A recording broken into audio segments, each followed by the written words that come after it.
بسم الله الرحمن الرحيم الحمد لله رب العالمين وصلى الله وسلم وبارك على محمد وعلى آله وصحبه أجمعين.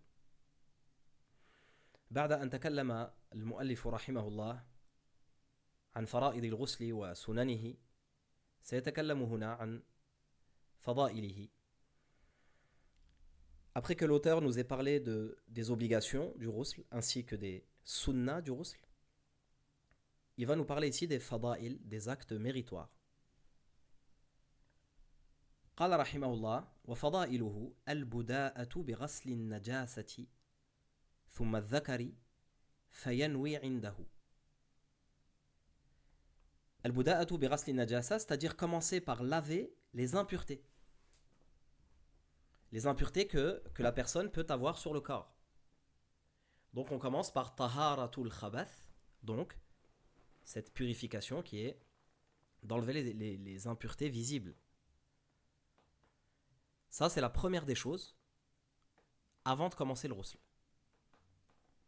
Thumma al-dhakar. Ensuite, laver son pénis pour l'homme.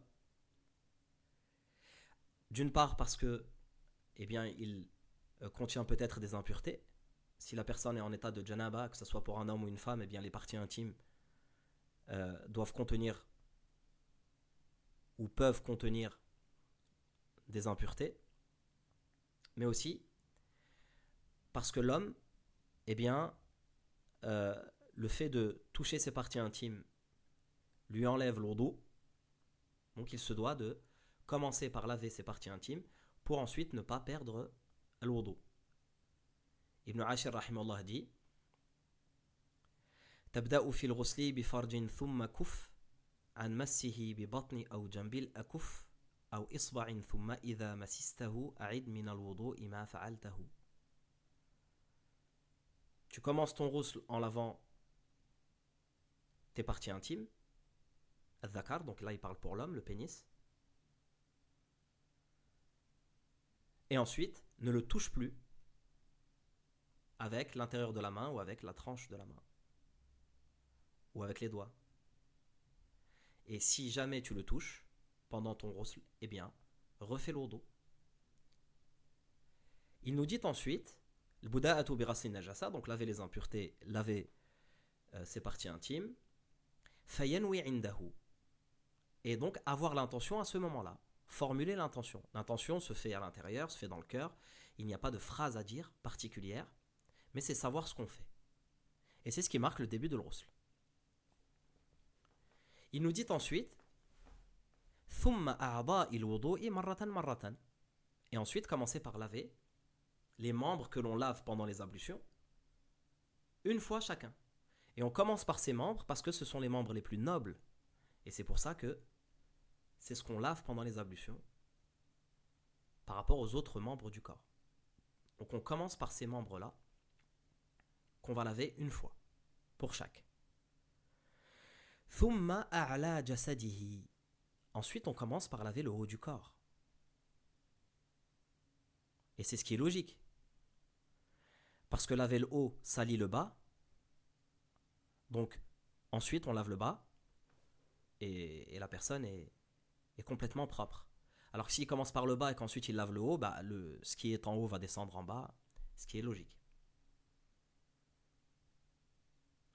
Wa tathlitu ghasli ar-ra'si, et de se laver 3 fois la tête. Alors toutes ces choses qui ont été citées sont relatées dans les hadiths qui décrivent le ghusl du prophète sallallahu alayhi wa sallam. Et donc il prenait 3 fois de l'eau dans ses 2 mains et il versait cela sur sa tête au début de son ghusl, comme le relate Aïcha radiyallahu ta'ala anha. Tathlitu ghasli ar-ra'si. Ensuite, wa taqdimu shaqqi jasadihi al-ayman. Commencer par la partie droite du corps. Donc lorsqu'on verse de l'eau sur le corps, on passe la main sur toute la partie droite et ensuite toute la partie gauche en versant de l'eau.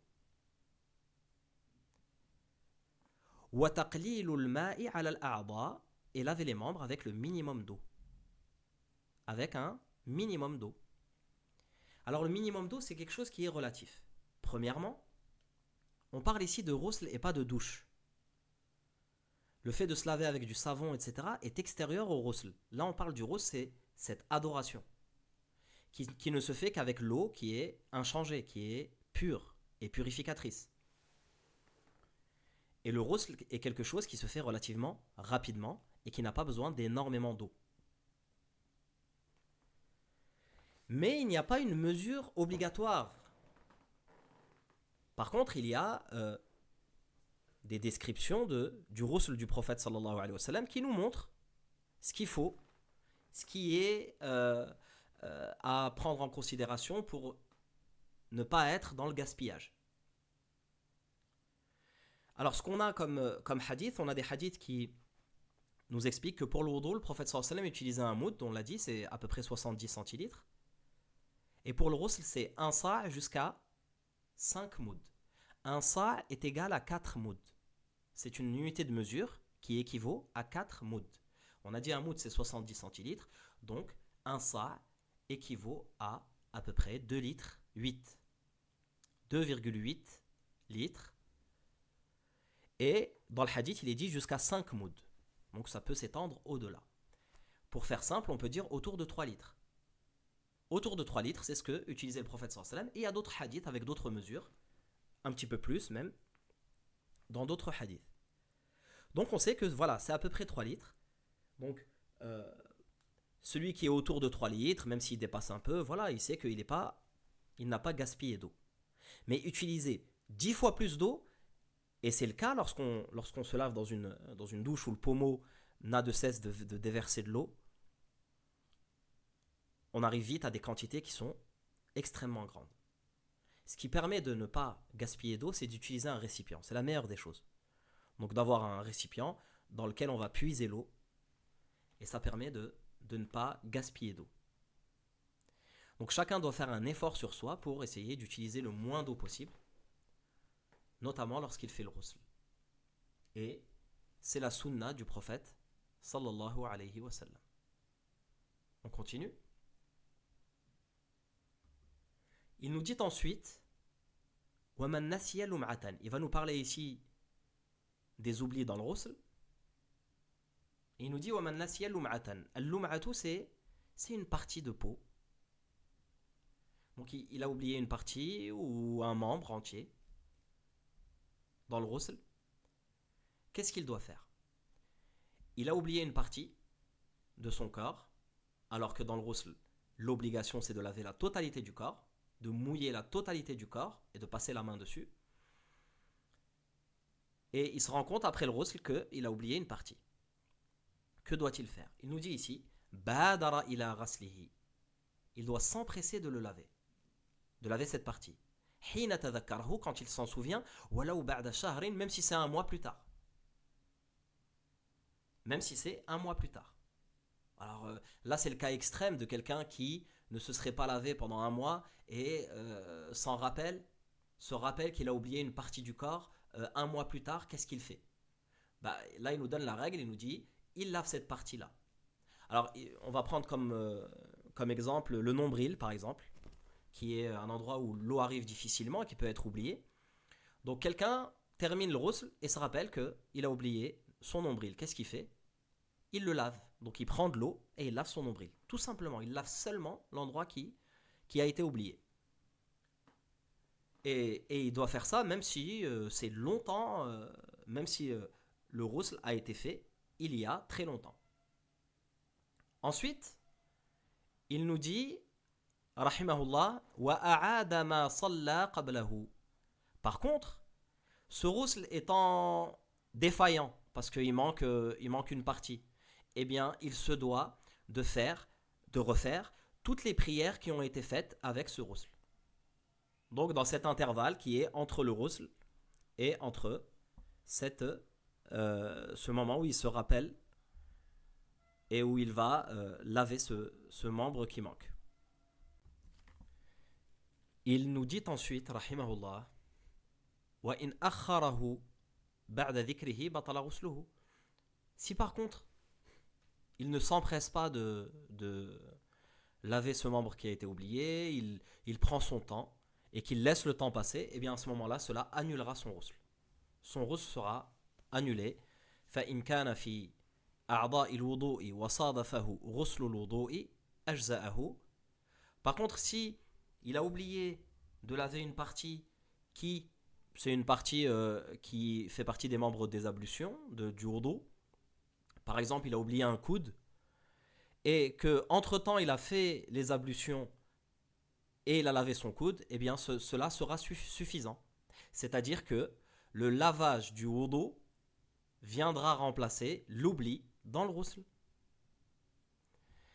ثم قال رحمه الله لا يحل للجنوب. Ici l'imam rahimahullah va nous parler de ce qu'il n'est pas permis de faire dans le ghusl.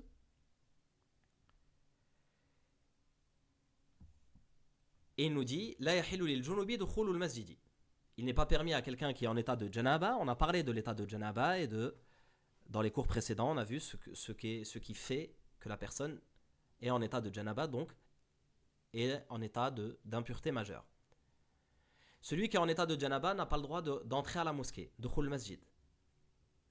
Il est donc formellement interdit pour quelqu'un qui n'a pas son ghusl de rentrer à la mosquée, sauf en cas de nécessité, par exemple, que pour faire le ghusl, il est obligé d'accéder aux douches de la mosquée, donc de traverser la salle de prière pour arriver à l'eau qui lui permettrait de faire le ghusl. Là, c'est un cas de nécessité. Sinon, il est interdit de pénétrer dans la mosquée.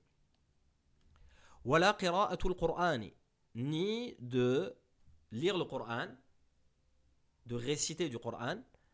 Alors, le fait de toucher le mushaf, c'était déjà interdit sans l'wudu. Ça l'est encore plus sans le ghusl. Là, il s'agit de lire, de réciter, de prononcer des versets du Coran. Sauf illa al-ayata wa nahwaha lit-ta'awudhi wa nahwihi. Sauf si c'est une petite partie du Coran, donc un verset ou quelque chose de similaire, quelques versets, mais qui n'a pas été récité en tant que Coran, mais en tant que dua par exemple, pour se protéger. Il y a certaines duas qui sont des versets du Coran. Eh bien, si une personne utilise des versets du Coran en tant que dua, mais pas en tant que récitation, il n'est pas en train de réciter le Coran, eh bien, ce sera autorisé s'il est en état de janaba. Litta'awud, donc pour se protéger, ou bien voilà, quelqu'un pourrait citer un verset du Coran pour quelque chose, pas dans le sens de la récitation, mais par exemple en tant que preuve dans un cas de fiqh par exemple, ou autre chose. ثم قال رحمه الله, ensuite il nous dit ولا يجوز لمن لا يقدر على الماء البارد أن يأتي زوجته حتى يعد الآلة. Il n'est pas permis pour quelqu'un qui ne peut pas, qui n'a pas la capacité de faire le ghusl avec de l'eau froide. Et cette personne n'a que de l'eau froide.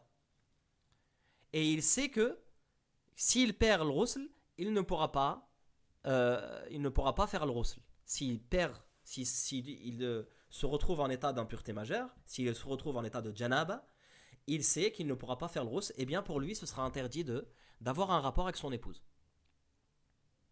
À moins que hatta yu'id al-ala, jusqu'à ce qu'il prépare. Al-ala veut dire le matériel, donc jusqu'à ce qu'il soit en mesure de chauffer de l'eau. Jusqu'à ce qu'il chauffe de l'eau. Eh bien à ce moment-là, il pourra avoir un rapport avec son épouse parce qu'il sait il est sûr de pouvoir faire le ghusl. Donc celui qui pense ne pas pouvoir faire le ghusl, ou qui est sûr de ne pas pouvoir faire le ghusl, il doit faire en sorte de ne pas perdre ce ghusl, de ne pas se retrouver en état de janaba par exemple. Et donc, il nous dit juste après, illa nihtalim, sauf s'il est déjà en état de janaba, parce qu'il a eu ihtilam. Ihtilam, c'est la pollution nocturne, voilà, il a eu une éjaculation quand il dormait. Et bien quand il se réveille, il est déjà en état de janaba, rien ne l'empêche d'avoir un rapport avec son épouse à ce moment-là. Voilà, donc ça c'est une mas'ala qui a été citée, un point de fiqh qui a été cité par l'imam al-Akhdari, rahimahullah ta'ala, point sur lequel il y a un petit peu de divergence. Est-ce que la personne est en droit d'avoir un rapport s'il sait qu'il ne peut pas faire le ghusl, oui ou non? Voilà, mais on ne va pas aller plus loin, car l'auteur, rahimahullah ta'ala, et qu'Allah subhanahu wa ta'ala le récompense, et il ne faut pas avoir de cesse de faire dua pour nos savants, ainsi et surtout pour celui dont on étudie le livre. Et rahimahullah, ce qu'il a fait, c'est que il a réussi, en peu de mots, avec des phrases simples, à nous résumer cette adoration qui est le ghusl. Et c'est ce qu'il va faire aussi dans le reste du livre. Jazallahu khair, qu'Allah subhanahu wa ta'ala le couvre de sa miséricorde. Ensuite, on a mis ici une carte mentale qui permet d'avoir le ghusl en une seule page. Donc on a ici le ghusl avec les causes de l'obligation du ghusl, les actes obligatoires, donc les fara'id, les sunnah, les fada'il, les actes méritoires, et ce que le ghusl interdit. Voilà. Donc on a tout ça sur une seule page et ça permet de pouvoir apprendre cela correctement et de le réviser. Donc effectivement, ne pas oublier que tous ces points qui ont été cités doivent être appris et doivent être sus sur le bout des doigts. C'est très important. On est à une étape du fiqh où tout ce qu'on étudie, c'est ce qu'on n'est pas censé ignorer. Voilà. Barakallahu fikum. Wa akhiru da'wana anil hamdulillahi rabbil alamin.